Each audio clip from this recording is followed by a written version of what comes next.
Bonsoir Dominique. Bonsoir Marie. Alors, je suis très très heureuse en fait de te rencontrer ce soir, de t'écouter ce soir, parce que je crois que tu as beaucoup de choses à nous partager. Ouais, je vais vous parler un petit peu de la Terre ce soir. De la Euh, terre. de la Terre qui nous porte depuis notre naissance, hein, parce que même nos parents, nos ancêtres ont été portés par la Terre. Et on oublie souvent la Terre, parce que dans les soins, on parle beaucoup de se connecter au ciel, à nos ancêtres, à nos lignées, mais on oublie souvent de se connecter au monde intra-terre et d'aller chercher un petit peu ce qu'il y a en dessous. Hein. Donc, je vais vous parler un petit peu de tout ça ce soir et puis je vous ferai une petite surprise à la fin C'est avec. super. On a hâte d'écouter ta surprise. Alors, par contre, tu es donc, je t'ai découvert cet été. En fait, je te connaissais avant, Mhm. mais étant donné que tu ne laisses rien voir, que tu es très, très discret sur qui tu es, en fait, j'ai vraiment découvert en toi. Alors, au départ, je disais que tu étais chamane Mhm. et en recevant tes soins avec ton tambour, j'aurais plutôt dit un guerrier parce que c'est tellement, tellement puissant ce que tu peux apporter que tu n'as pas le droit de garder ça pour toi. Et pourtant, j'ai souvent, enfin, on me dit souvent que dans mes soins, je suis assez doux. Mais il y a beaucoup de douceur, mais le guerrier, en fait, c'est la puissance que j'ai Mhm. ressentie. Parce que ta voix, quand tu chantes ou quand tu parles, elle vient d'ailleurs. Mhm. Ça, Alors oui. peut-être, effectivement, elle vient d'en dessous de la terre, Mhm. parce Peut-être c'est hyper après. puissant. Hein. Alors, ce qui a été aussi un peu surprenant, hein, je peux en parler, c'est que on me dit souvent que ma voix vient plutôt d'un peuple amérindien. Hein. Certains me disent que c'est une voix des peuples Navajo. Bon, Mhm. comme je ne sais pas ce que je dis, je ne sais pas, j'en sais rien. Ce qui a été très bizarre, c'est que depuis le stage qu'on a fait cet été, euh, à la fois dans les soins, il y a cette voix-là, mais arrive souvent à la fin une autre voix qui s'est pas formée ou qui est revenue, je dirais plutôt, durant le mois d'août, qui est plutôt une voix, on va dire, un peu de moine bouddhiste ou de moine zen, on va dire, où là, on est plus avec un appel du bol tibétain. Donc, c'est assez perturbant pour moi parce qu'au début du soin, je vais être avec une voix d'Indien et le tambour. Et puis, à la fin du soin, quand je pose le tambour, à ce moment-là, j'ai l'impression d'être reconnecté à autre chose. Et là, une autre voix arrive totalement différente, où là, bah, on va venir avec moi un bol et je vais utiliser un bol tibétain d'une autre manière. D'où le guerrier. T'es pas que chaman, en fait. Ou T'es un guerrier, guerrier. voilà. Hein. Peut-être le Mhm. moine Shaolin, enfin voilà, parce que j'ai toujours été attiré par ça, Mhm. avec une voix totalement différente aussi. Et ce qui est très surprenant, c'est que cette voix peut vraiment être différente, que ça soit sur un enfant, par exemple, euh, que ce soit une femme ou un homme, et en plus, par rapport à mes soins, à chaque fois, la voix sera totalement différente. Parce que bah, voilà, on est habité par quelque chose qu'on transmet et on ne la maîtrise pas. Mais ce qui est surprenant, c'est qu'elle peut être des fois très, très agressive, hein, voire très, très méchante. Oui, je me souviens quand tu m'as attrapé l'épaule pendant un soir, je croyais que tu allais me l'arracher. Alors, c'était pas agressif, mais c'était un geste tellement sûr de toi Hmm. et puissant, encore une fois. Mais c'est à ce moment-là aussi que ben, tu as guéri mon épaule. Hmm. Et d'autres fois, à l'inverse, ça va être, alors souvent, dans le cas de femmes qui ont perdu des enfants, ça va être une voix beaucoup douce et d'accompagnement. Mm. Euh, et je revis l'accouchement, en fait, à ce moment-là. Hein, et on est vraiment dans une. et avec beaucoup de fleurs tout autour. Et là, je vois vraiment la nature qui vient à moi en m'apportant plein de fleurs et en donnant plein de fleurs à ce moment-là. Donc, la voix n'est pas du tout la même. Donc, ce qui est D'accord. assez surprenant, en fait, à ce moment-là. Parce que là, on est peut-être dans un guerrier qui vient nettoyer quelque chose, qui vient combattre quelque chose, mais à la fois, on va associer toute la beauté de la nature avec les fleurs. Mhm. Euh, des fois, j'ai les odeurs, j'ai un petit vent, un petit souffle là qui vient en même temps nettoyer. Et ça, c'est assez surprenant, en fait, qu'à ce moment-là, il y a tout ça qui arrive, en fait. Mhm. Mais ça prouve également que tu es connecté. Parce que tu fais pas la même chose avec chacun. Tu Ah es non, vraiment connecté. Alors, tu es connecté à autre chose, mais tu es connecté à l'âme de l'autre. Et c'est pour ça que ça change. et je ne pourrais pas, en tout cas, ça c'est ma façon de penser, c'est que je m'ennuierais si je faisais toujours la même chose. Oui. Donc j'ai besoin, en fait, dans le soin, euh, que ça soit différent. C'est d'ailleurs pour ça que quand un patient vient me voir, je lui demande toujours quelles sont ses intentions. Et je Mm. lui dis toujours, le soin va être dirigé par rapport à vos intentions aujourd'hui. C'est-à-dire que si bah, c'est par rapport à votre maman, bon, on va aller chercher sur des lignées sur la maman, mais peut-être on n'ira pas sur le genou si vous avez mal au genou, ou sauf si le genou, le mal de genou découle de ça. Mais en tout cas, je n'irai pas chercher ça parce que ça va être vraiment sur l'intention. Et donc, la voix va être aussi différente parce que ça sera l'intention qui va donner la vitesse du tambour, parce que ça aussi, ça joue énormément, hein, selon comment on va taper doucement, avec une certaine rythmique, ou si on va accélérer. Et puis si après, justement, dans le ton de la voix, si on est beaucoup plus guttural, ou si on est vraiment dans les cris, parce que des fois, ça peut même crier, hein. Et là, on voit aussi ce qui est assez surprenant, c'est le corps de la personne qui va bouger, qui peut Mm. sauter. Et des fois, ça, je demande aussi aux gens, s'ils ont envie de danser, ils peuvent danser. Parce que Mm. la danse est aussi une manière d'éliminer et de soigner. Et donc, moi, ils ont la liberté, pendant le soin, de danser, de crier, de chanter. Ça ne me dérange pas du tout parce que moi, je suis on va dire, dans mon truc. Mais eux, au contraire, ça va un peu se dégager des choses et ça va m'aider dans le soin. Mm. Mais du coup, tu reçois les gens à domicile ou tu fais à distance? Alors, je fais les trois choses, en fait. Soit c'est à domicile, hein, à Carquefou, donc à côté de Nantes. Soit c'est, je me déplace, hein, Mhm. comme je me déplace un peu partout en France. Bon, là, quand je me déplace, généralement, c'est au moins pour 5 personnes. Enfin, voilà, je ne me déplace pas pour une personne, sauf cas exceptionnel. Autrement, c'est à distance quand c'est des fois des pays étrangers où c'est trop loin et qu'on ne peut pas accéder. Je préfère souvent quand même, au moins pour une première fois, parce que dans mon ressenti, parce que je rentre dans le corps, j'aime bien pouvoir toucher. Je suis assez tactile, donc c'est vrai que ce manque de toucher peut des fois me gêner. Euh, mais voilà, ça se fait aussi à distance. Et je fais aussi, ce que j'aime assez bien, en groupe, pas Mm. uniquement des soins individuels, hein. Donc, dans un soin collectif, on est sur une recherche différente, c'est-à-dire que là, on va plutôt être sur une reliance avec tout le groupe, hein, parce que généralement, si le groupe il est constitué où il vient, c'est il y a un lien entre eux. Donc, on va aller Complètement. chercher, hein, on va aller chercher ce lien qui des fois n'est pas visible. Et donc, le chant va être pour tout l'ensemble, mais en fait, après, je vais passer par moments sur chacun, avec un son différent et une voix différente pour chacun. Mm. Après, je retravaille encore sur le groupe et après, je reviens en fait à chaque fois. Mm. Comme si je descendais dans les profondeurs du corps ou je montais dans les profondeurs de corps, j'en sais rien en fait, si je descends, si je monte. Mais à chaque fois, ça me permet, moi j'ai plus l'impression en fait, des fois de rentrer plus profondément ou des fois d'aller chercher beaucoup plus loin, peut-être dans des vues antérieures, peut-être dans des lignées. Et donc, ça va en fait se séparer. Et là, je ressens vraiment aussi si les gens sont ouverts ou s'ils ont une appréhension.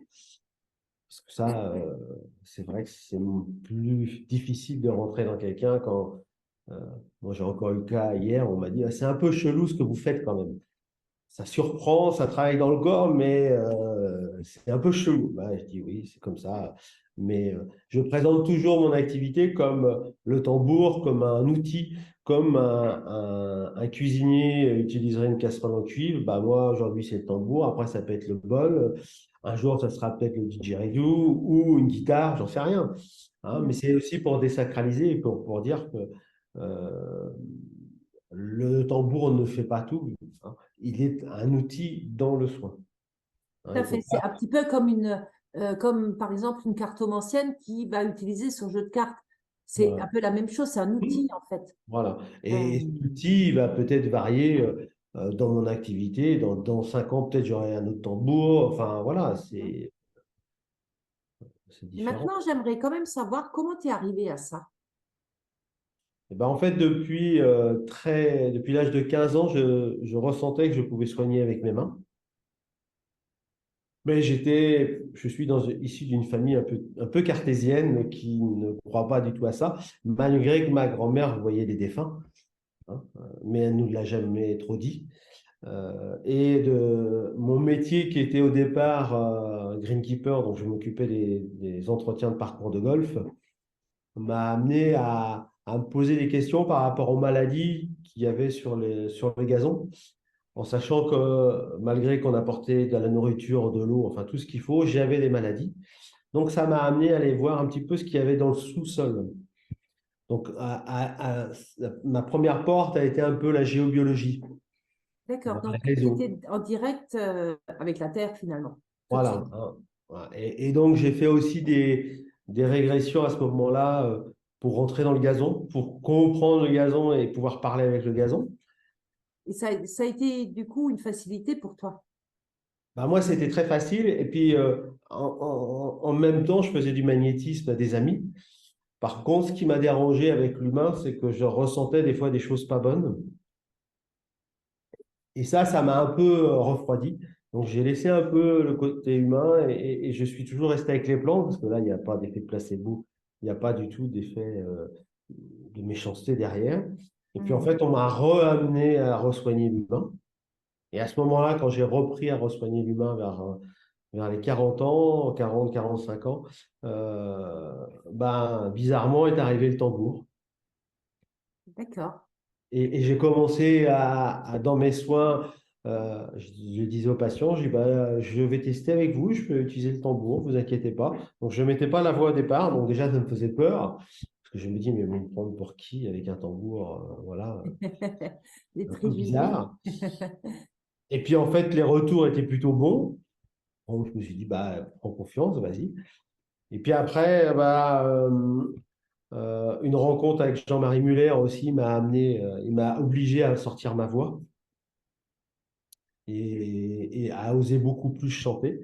Et donc, de ce fait-là, après, dans les soins, j'ai rajouté la voix. Et puis, de plus en plus, la voix vient au quotidien, en fait, avec le chant. Donc, c'est comme ça qu'est arrivé, en fait. D'accord. Et tu m'avais pas dit aussi que tu faisais des stages ou que tu pensais aller faire des stages pour libérer la voix chez les gens, en fait. Ouais, alors, Un truc ouais, comme ça, ça. je voudrais bien, je pense, à aider les gens à pouvoir sortir la voix. Alors, dans les soins, je le fais par la colère. Souvent, je les aide à sortir leur colère et ils me suivent dans la voix. Et c'est vrai que Mhm. c'est un exercice qui est très fatigant pour eux. Parce qu'on a des gens qui n'arrivent même pas à sortir leur colère. Quand je leur demande de me suivre dans la voie, c'est-à-dire je vais être devant eux hein, et je vais me mettre à crier et ils doivent me suivre. Alors, pas exactement répéter les mêmes paroles, mais au moins me suivre dans la voie. Et il y a des fois, il y a des gens, ils n'arrivent même pas à sortir un son.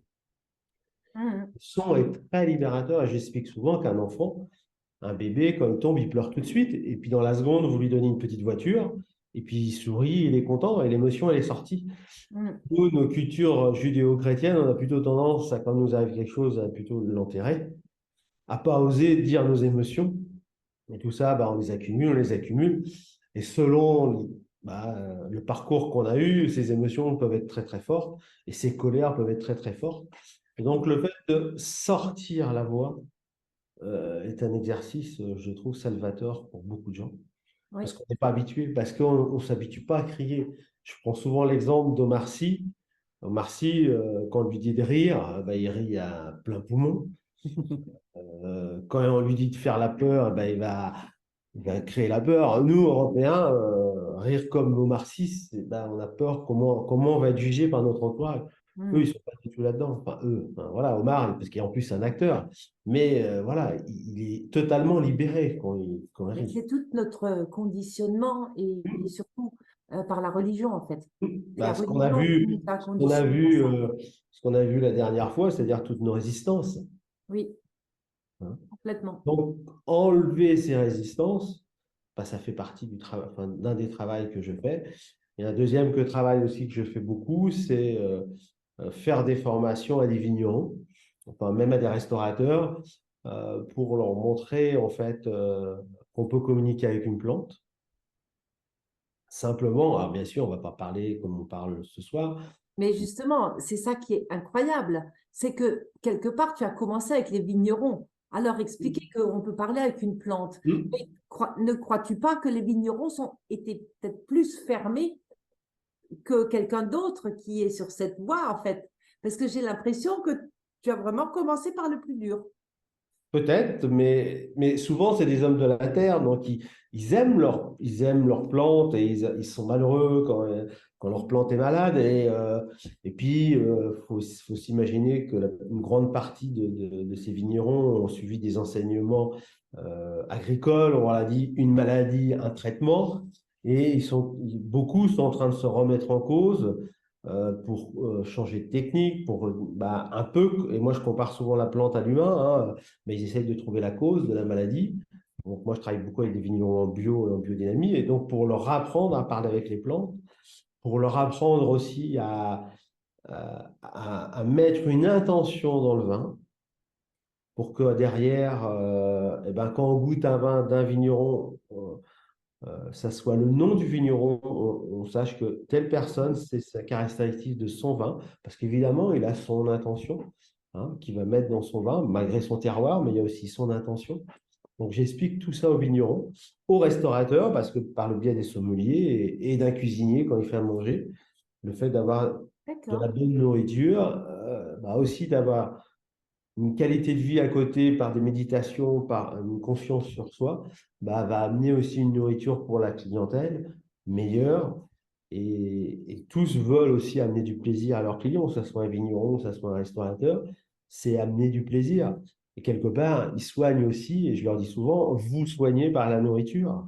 Complètement. Si en plus, dans cette nourriture, ils puissent mettre un petit peu d'amour, d'intention, ben, c'est top pour eux parce que derrière, en plus, ils retrouvent, pour la plupart, ils me disent, ils ont une clientèle particulière qui recherche ces énergies, qui sentent ces énergies-là, hein, parce que là, justement, ils sont dans quelque chose qui goûte, qui les nourrit véritablement.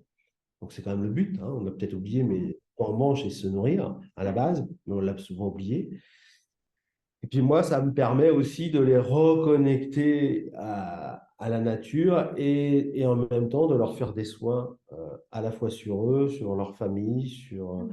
travailler sur leur lignée, parce que souvent, c'est des familles de vignerons sur des fois 10 générations, Mhm. mère, père avec 10 générations, et donc bah, on imagine tout ce qui s'est accumulé au fil des Ah, années. c'est le transgénérationnel, hein. Voilà. Avec, bah, bien sûr, on n'en a pas souvent conscience, mais quand on reprend une exploitation viticole après son père, bah, des fois, il faut tuer le père pour être reconnu. Et Complètement. énergétiquement, c'est hyper compliqué. Mhm. Dire, il faut que je tue mon père pour être reconnu dans le monde du vin, parce qu'on ne me parle que de mon père qui fait Et des oui. très bons vins. Donc moi, je les aide un peu à travailler sur ça, à Mhm. travailler sur leur chai, à comprendre la géobiologie, voilà. Mhm. Et tout ça, toujours avec ton tambour. Toujours Toujours dans... avec mon tambour, pendule, et puis bah, mon ressenti, mes mains, Ah, tu et puis utilises également le pendule. voilà, pour des fois assurer, me D'accord, permettre de contrôler en fait. d'accord. Et puis aux vignerons, pareil, quand je leur fais des formations, ils vont travailler au pendule, ils vont travailler avec les baguettes pour justement être capables eux-mêmes de travailler. Moi, mon but, c'est vraiment de désacraliser pour leur montrer qu'ils peuvent utiliser bah, le pendule comme un outil de travail, hein, Mhm. Et c'est des fois même très surprenant parce que j'ai encore le cas au mois de juillet quand j'étais à une soirée avec des vignerons. Un vigneron qui a fait une formation avec moi, il était tout heureux de me sortir de sa poche le produit qu'il avait acheté. Et c'était quelqu'un qui était en raisonné, donc qui ne connaissait pas du tout les énergies, qui n'était pas en bio, hein, donc pas du tout là-dedans. Et puis maintenant, bah, en fait, il me dit, j'utilise mon produit pour bah, tester des choses, pour voir. Je dis, bah, C'est c'est pas. génial. En fait, tu peux tout faire, quoi, hein. Tu peux, enfin, quand je dis tu peux tout faire, tu touches à toutes sortes de populations finalement. Hum, Et je veux dire, là, effectivement, tu parlais des restaurateurs ou des vignerons pour leur apprendre à aimer la terre ou à hum, aimer ce qu'ils proposent à manger. Mais tout ça, tu peux le faire également pour n'importe qui. bien Tu peux sûr. faire des stages de n'importe quoi, je pourrais Hum, presque dire, hum. avec ce que tu es. Bah oui, on peut. Là, par exemple, des restaurateurs, on a travaillé sur le restaurant avec un cheminement avec des pierres, avec des champs, pour en fait, quand le client arrive, bah, ils se sentent presque accompagnés avec des plantes, avec des pierres, pour que quand ils viennent s'asseoir, ah, un peu comme dans une église, hein, sans avoir la vocation d'une église, hein, loin de là, mais au moins avoir une partie de nettoyage et puis après une partie d'ouverture, et au moins quand il va se retrouver à table eh ben, ça va être un moment de convivialité et surtout de nourriture. Pour moi, ce qui est important, c'est le côté convivialité, nourriture et remerciement aussi, que ce soit à la plante qui a servi au repas, à l'animal ou au poisson, enfin voilà, à tous les aliments et au vin. Et donc, on peut étendre et ouvrir à plein de choses, en fait, hein, Ah oui, parce que c'est très large en fait ce que tu peux faire. mais c'est ce que j'adore parce que je me fatiguerais à faire la même chose tout le temps. Oui, tu as besoin de défis tout le temps en fait. Pas de défi, Pas de défis, mais à ouvrir des portes. ouais, de changement en fait. De Voilà, changement, enfin ne pas avoir de train-train, tout simplement. voilà. Et je suis toujours dans la quête, en fait, de rechercher quelque chose pour apporter toujours plus. D'accord, d'accord. Donc si moi je t'invite à faire un stage chamanique, enfin, si je peux, si on peut l'appeler comme ça, Hmm. ou un stage de guerrier, Je vais venir avec ici, mon sabre, voilà. voilà, ici en Alsace, tu viendrais. Voilà, oui, sans problème. Ok, Je me déplace déjà chez Vigneron en Champagne, en Bourgogne, sur Montpellier, à Valence. Enfin, je me déplace un peu partout en France. En plus, d'accord. l'Alsace, il y a le train, donc c'est très simple pour moi. Je Oui. monte dans le train à Nantes, j'arrive à Strasbourg, facile. Super, super, je penserai à toi. Enfin, je vais organiser un truc parce que j'aime trop, enfin, pas travailler avec toi, mais que tu travailles avec moi. Enfin, ou Ouais, t'entendre, te voir à l'œuvre, en fait. Parce que c'est même beau de te voir à l'œuvre. ah, merci, je sais pas, enfin, je m'en rends pas compte, mais Ah non, mais moi j'ai eu cette chance, en fait, de t'observer. Dans tout ce que tu faisais, dans tes gestes. Bon, quand j'étais en soins, enfin, quand tu faisais le soin, hmm. j'avais les yeux fermés également. Mais malgré tout, j'ouvrais toujours un œil pour t'observer. Beaucoup de gens essayent de, hop, regarder ce qui se passe. Parce que moi, des C'est fois, ça, j'ai aussi les yeux fermés, hein, parce que je regarde pas. Et tout je à suis fait. dans mon truc, donc Ah, j'ai mais les tu es yeux complètement fermés, dedans, en ouverts. fait. Ce Mm. que je dis même aux gens, ils peuvent ronfler pendant le soin, je m'en fous. Euh, Moi, je suis voilà, dans mon truc. Je me Et sens les habité. retours, alors tes retours de soins, Mhm. tu as des retours à chaque fois? Alors, en règle générale, oui, qui peut être même qui me surprennent, hein, Mhm. de différents types, c'est-à-dire que j'ai souvent des enfants avec enfin, des parents qui m'amènent des enfants qui ont des problèmes d'autorité à l'école, Mhm. hein, ou qui n'arrivent pas à dormir. Euh, donc souvent, j'arrive après à les faire dormir, parce que je les reconnecte un petit peu à autre chose. Ou des enfants qui ont des problèmes justement dans la société parce qu'ils sont hyper actifs. Alors je pense que là, je fais beaucoup un travail sur la reconnexion à la terre, hein, et je conseille même souvent à des parents de faire de la poterie avec les enfants, parce que brasser de l'argile, c'est à la fois un loisir créatif, mais sans s'en rendre compte, ils mettent les mains dans la terre et puis le fait D'accord. de modeler, ça leur apporte énormément. Donc ça, c'est un petit peu la partie, on va dire, enfant. Après, moi, j'ai beaucoup de cas de gens en burn-out, en changement de direction. Et donc, je les aide un petit peu à trouver leur voie parce que souvent, c'est des ouvertures en fait de spiritualité qu'on me demande à ouvrir. Ben, je pense que de toute façon, quand on fait un burn-out, c'est justement vers ça qu'il faut aller, enfin, qu'on est appelé. Mm. Euh, Parce que quand on fait ce burn-out, on est obligé d'aller vers autre chose de ce qu'on faisait avant. Et très souvent, c'est effectivement vers une forme de spiritualité, même si j'aime pas trop utiliser ce mot, mais vers un autre chemin. Voilà, une ouverture en fait de conscience. Après, j'ai aussi des gens avec pas mal de problèmes dermatologiques, mais qui Mhm. sont souvent liés en fait à des lignées. Donc là, en fait, c'est le fait d'aller avec le tambour moi, je vois les lignées et d'aller chercher les lignées, d'aller nettoyer les lignées, en fait, c'est assez surprenant que derrière, le problème dermatologique disparaît. Et ça peut être disparaître en 2 séances, en fait, ce qui est assez surprenant, qui me surprend souvent, en fait, que les gens me disent, bah, j'ai plus de boutons, j'ai plus rien, j'ai D'accord. du Donc, candidat albicans ouais, c'est vraiment du. récurrent. Et en fait, moi, dans le soin, souvent, ça peut m'arriver et dire, bah, votre arrière-grand-père n'est pas vivant, mais il avait la même chose que vous. Et en Mhm. fait, vous êtes en lien avec lui et vous avez quelque chose à nettoyer par rapport à lui. Et donc, vous avez la même chose que lui, donc on va aller nettoyer ça. Et alors, savoir la raison, ça a peu d'importance en fait en soi, hein. Ce qui est important, c'est le résultat et que vous ne soyez pas embêté. Savoir qu'il a été spolié, qu'il y a eu ça, qu'il y a eu ça, on se fait du bien quelque part, mais c'est pas ça qui est important pour moi. Mhm. Hein. Donc, moi, le but, c'est vraiment le résultat. Et là, je reviens à mes vignerons, quand je suis avec le monde professionnel, euh, on a vraiment une obligation de résultat, quoi. Mhm. Alors, avec un patient identique, hein, mais comme là, on est dans le monde professionnel, ils sont encore plus exigeants. Et moi, j'ai affaire plus à quand on a des hommes de la terre, ils sont très Mhm. pragmatiques, hein. Eh Donc, oui. 1 + 1 = 2, c'est Oui, pas mais c'est pour ça que je disais, tu as commencé par le plus difficile, en fin de compte.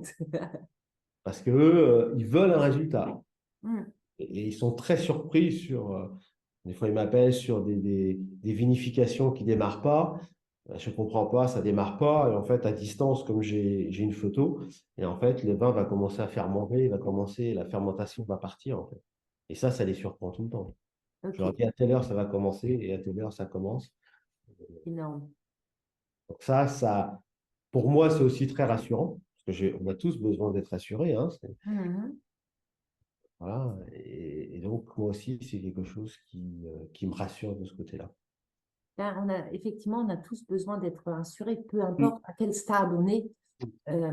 S'il y a du résultat, si on nous donne des témoignages, en fait, ben, on sait que c'est bon et que c'est juste. Et Mais c'est nous, avec nous, c'est compliqué. Mm. Et c'est pour ça aussi que euh, j'ai jamais fait de publicité parce qu'en fait, ça a été que le réseau qui m'a amené de la patientèle ou des vignerons. Et C'est je pas dirais, c'est ça, justement, ça prouve aussi que ben, si tu fais pas de publicité plus que ça et que c'est pas que du le tout. bouche à oreille Enfin, qui moi, c'est que le fonctionne, bouche à oreille. C'est vraiment. ben, ça prouve, mais ça prouve à 100% que ben, tu es bon dans ce que tu fais. Et les vignerons, c'est aussi pareil, c'est un réseau, hein. Donc, j'ai un problème, appelle Dominique, et ben voilà, il m'appelle, j'ai telle chose, est-ce que vous pouvez regarder? Et je me déplace et on regarde, et puis on avance. Puis voilà. Et Il y du a coup, je t'ai pas posé la question, comment tu es arrivé chez les vignerons? En fait, c'est le destin, on va dire, hein, ou les synchronicités. C'est qu'un jour, on m'a demandé de faire une conférence sur les gazons, entretenir un gazon de manière naturelle. Parce qu'en 1990, j'ai été le premier golf en France à être en biodynamie. Bon, j'étais souvent amené à faire des conférences sur ça. Et puis, à la fin de la conférence, j'ai un vigneron qui est venu me voir et qui m'a dit, ce que vous faites dans ton golf, c'est intéressant et moi, j'ai des maladies sur ma vigne. Est-ce que tu pourrais faire un copier-coller? Donc, j'ai dit, bah, pourquoi pas? Mais je lui dis en toute honnêteté, j'en sais rien, ce que ça va donner. Je connais pas la vigne. Je suis né dans le Maine-et-Loire, je sais ce que c'est qu'une vigne, hein, dans ce muroir. Mais voilà, c'est tout, ça s'arrête là. Et donc, j'ai commencé avec ce vigneron-là. Donc, ça a très bien matché entre nous. Et puis, il m'a emmené à un deuxième vigneron, à un troisième. Et puis, hop, puis c'est parti comme ça. Et puis, en fait, maintenant, par le biais de salons, il y a des vignerons qui m'appellent. Et en fait, je fais des soins pendant les salons pour les vignerons qui sont sur le salon. Et moi, je fais des soins dans une cave pour eux, pour qu'ils soient détendus, travailler sur leur famille, tout ça. D'accord. Donc, quand ils ont commencé à entendre la voix ou à voir ce que je fais, après, ils me disent, écoute, tu vas venir sur notre domaine. Puis, comme j'ai, pendant les soins, souvent des informations qui m'arrivent, qui peuvent être troublantes pour eux, hein, à partir de là, il y a, on va dire, un échange, quelque chose qui se crée entre nous. Et maintenant, c'est des amis pour la plupart, en fait, hein. Mhm. J'ai soigné le mari, j'ai soigné la femme, j'ai soigné les enfants, j'ai soigné des fois les frères, les sœurs, la belle-mère, le père. Donc après, je Les fais. enfants, oui. Je connais tout ça parce que moi, très souvent, enfin, c'est ce qui m'arrive aussi, hein.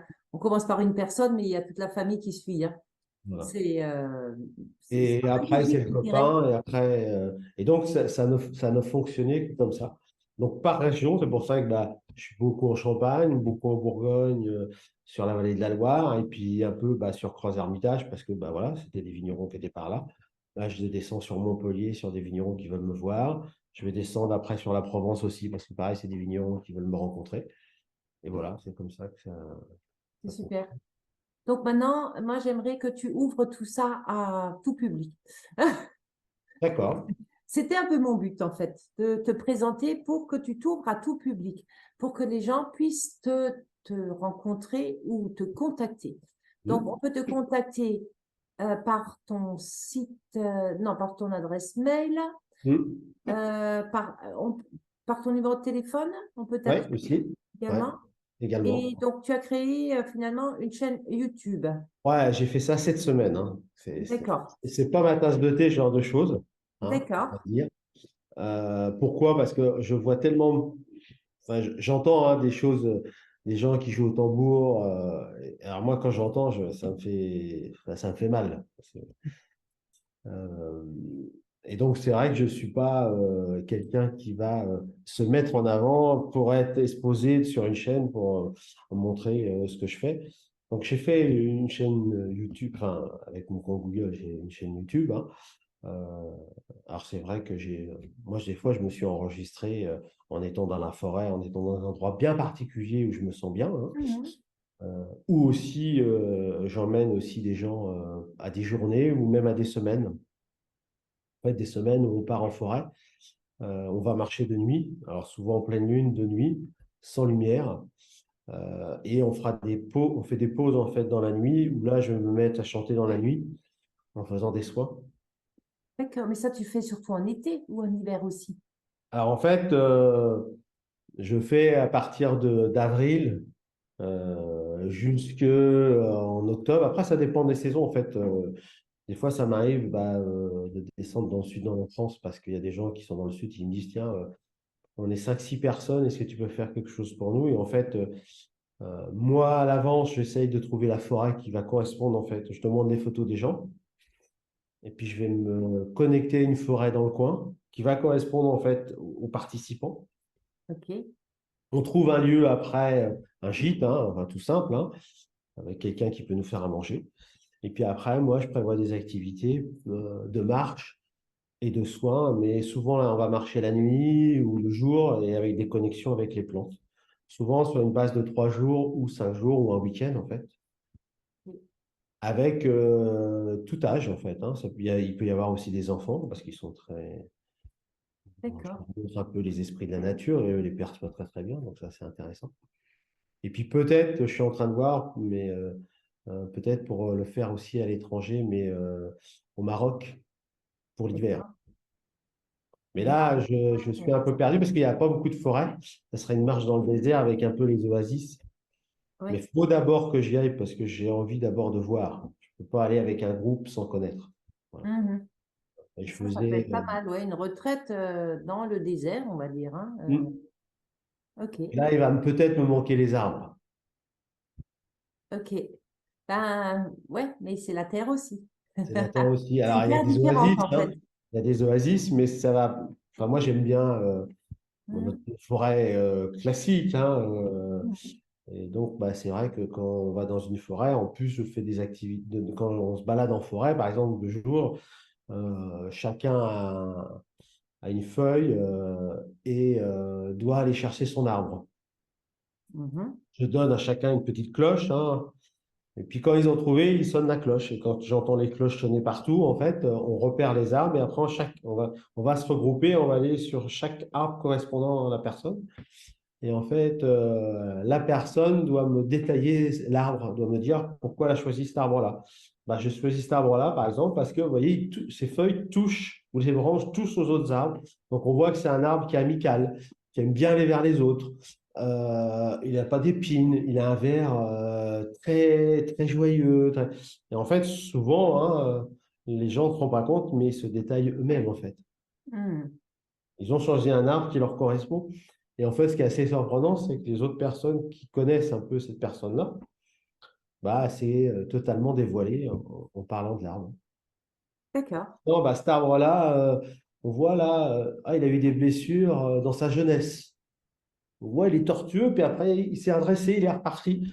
Et puis quand on questionne la personne, eh ben, on va se rendre compte en fait que bah, C'est sa vie. dans sa jeunesse, il y a eu des... Donc, c'est juste de montrer qu'on a, Mhm. voilà, on a un lien avec la nature. Ah, qu'on a la connexion, tout simplement, hein. Voilà. Et Mhm. donc, c'est très, pour beaucoup de gens, en fait, ça leur permet de voir la nature d'une autre facette, Mhm. hein, parce que justement, moi, je considère que les plantes, elles ont aussi une âme, parce qu'on parle souvent des animaux, de ne pas manger des animaux. Moi, je dis souvent aux gens, vous savez, quand vous coupez une laitue, il y a du lait, hein, donc c'est la sève, bah, vous tuez la plante aussi. Et la plante, elle a Complètement. aussi une âme, hein, et donc, vous tuez aussi une plante, donc vous tuez aussi quelque chose de la nature. Mhm. Elle a peut-être pas une conscience, mais on sait que maintenant les plantes, elles ont aussi une certaine conscience par un système nerveux. Hein. Mhm. C'est pas le même système que nous, mais il y a des prises de conscience parce que Mhm. mon premier métier m'a permis de comprendre plein de choses par rapport à la nature. Euh, Mhm. je peux juste citer un petit exemple comme ça, en fait. Hein. On, on a découvert, par exemple, qu'il y avait une courge en Amérique du Sud son insecte prédateur, quand il venait, en fait, il découpait le pétiole de la feuille. Hein. Donc, il y avait la petite tige de la feuille. Et en fait, il découpait ça. Et puis, il faisait ça à toutes les feuilles. On ne savait pas pourquoi. Puis après, il attaquait la plante. On a su par justement nos découvertes qu'en fait, le système nerveux, quand il y a une attaque et elle, elle envoie des systèmes de défense, souvent, en fait, c'est euh, des sortes de toxines hein, pour se protéger. Hein. C'est du tanin. Mhm. Hein. Quand vous mangez, vous n'avez qu'à prendre une feuille de chêne et la mettre dans votre bouche ou une feuille de chêne finie, vous allez voir que c'est très âpre. Bon, ça, c'est des tanins. Hein. Et ben, la plante, elle va développer des tanins pour éviter en fait que l'insecte continue d'attaquer. Mais l'insecte, il sait ça. Donc, lui, en préventif, il a coupé tous les moyens de communication. D'accord. Comme C'est ça, il sait qu'il incroyable. va pas être. La plante sera toujours comestible. Mhm. Hein. Et ce qu'ils ont remarqué les chercheurs, c'est que bizarrement, cet insecte-là, il attaque. Puis une fois que la plante elle commence à se défendre, ben, il ne restait pas sur place, il restait à 7 mètres à peu près de distance. Il se décalait toujours à 7 mètres. Et en fait, ils se sont rendus compte que la plante, en fait, dégage un gaz hein, Sur 7 mètres. et qui avait une portée de 7 mètres. Et Incroyable. en fait, elle prévient ses congénères qu'il y a une attaque, donc tout de suite changer la nature de la sève pour ne plus être, ne plus être appétante et en fait être poison pour l'insecte. Et donc D'accord. ça, c'est fabuleux. Donc ça veut dire que la plante, elle a quand même une conscience Elle que est bien cette vivante, plante-là hein, elle a envoyé une information à ses copines. complètement. Mais de toute façon, ceux qui sont sensibles à la nature, j'avais mon ex-mari qui m'a jamais offert de fleurs, en fait. Hein. Moi, Mmh. j'adore les fleurs coupées. Hein. Mmh. Et il m'a dit, je ne t'offrirai jamais de fleurs coupées. Il venait toujours avec une plante. Et il dit, parce que j'entends les fleurs hurler quand elles sont coupées. C'est pour ça que j'ai jamais eu de fleurs. Voilà. Alors après aussi, c'est comme tout, hein, c'est aussi bah, comme faisaient les Amérindiens, c'est-à-dire bah, quand ils tuaient un bison ou quand ils tuaient un animal, bah, il y a un moment de recueillement, de remerciement. Complètement. Moi, je dis souvent aux gens de faire des offrandes avec des plantes, mais avant de remercier la plante pour ce cadeau, hein, Mm. parce qu'on fait partie d'un tout. Et que Exactement. quelque C'est part, parti cette d'un tout. plante qui a été coupée, bah, vous allez peut-être emmener des graines qui vont semer un peu plus loin. Et sans votre aide, Mm. bah, ces graines-là, elles n'auraient pas été semées un peu plus loin. C'est Donc ça. on a tous besoin les uns des autres. Il faut Mm. juste prendre conscience que bah, si on prend conscience de ce qu'on fait, on démultiplie notre travail, quoi. Bah, le monde va mieux. Mm. Mm. Ok, ok. Alors, est-ce que tu veux encore rajouter quelque chose à, à qui tu es? Je ne sais pas. Non, à moins qu'il y ait des gens qui ont des questions à me poser. Voilà. Mm. Ok. Je pense Donc, avoir fait le tour de ce que je peux faire. d'accord. Bah, les personnes qui font partie de l'Union des cœurs te poseront les questions après. D'accord. Donc, on sera en privé, en fait, hein. Ok. C'est un peu l'avantage de l'Union des cœurs. Très Ils sont bien. privilégiés. Très bien. Après, peut-être sur YouTube, les gens vont pouvoir poser des questions. Mm. Tu vas Mm. pouvoir répondre, effectivement. Mm. Bah, les gens qui vont voir ta vidéo, qui vont entendre ce que tu nous as partagé ce soir, auront probablement envie de te contacter. Moi, en tout cas, j'ai très envie de te contacter pour que tu viennes faire un stage ici en Alsace. Donc, on va organiser ça ensemble. Et ouais, enfin, tout ce que tu fais en fait m'intéresse. Donc, à voir avec toi hors vidéo. Très bien. Ok? Ok. Donc, je te remercie beaucoup, beaucoup, Dominique, d'avoir partagé avec nous ton activité. Merci à toi, surtout de m'avoir permis d'échanger. Oui, Ça m'a permis aussi peut-être d'expliquer ce que je fais et peut-être tout à aussi. fait. Et de dévoiler le guerrier que tu peux être. Dommage que Voilà. les gens ne peuvent pas te voir à l'œuvre, mais ils peuvent toujours te voir à l'œuvre en t'appelant, Voilà. en venant Et puis, participer à un bah, stage. je vais essayer de faire quelque chose pour pouvoir mettre sur YouTube. Éventuellement, Voilà. oui, Et puis, même si ça ne fonctionne pas ce soir pour le groupe, eh ben, je pourrais faire la même chose. tout à fait, Je demande à quelqu'un de me filmer, de m'enregistrer et je le remets après sur le groupe. complètement, complètement. Très bien. Bon, bah, je te remercie beaucoup. Et puis, bah, Dominique, je te dis. Alors, bah, j'aime bien t'appeler Doumé, en fait, hein. Mais bon, parce que tu nous as donné ce surnom pendant la retraite de cet été, parce que Parce qu'il y avait trois Dominique. vous étiez trois Dominique. Mais je pense que c'est un nom qui te colle bien à la peau en tant que guerrier. Alors, peut-être tu en as un autre. Non, non. J'en ai Non? pas. Ok, d'accord. Parce que bon, Dominique Porcheron, ça fait un petit peu très français, mais j'ai rien contre ton nom. Je suis français, je le revendique. C'est ça. Très bien, donc on se retrouve tout de suite dans Hmm. l'Union des cœurs et on pourra continuer notre discussion. D'accord, à tout de suite. Très bien, bonne soirée à tous. Pareil. Allez.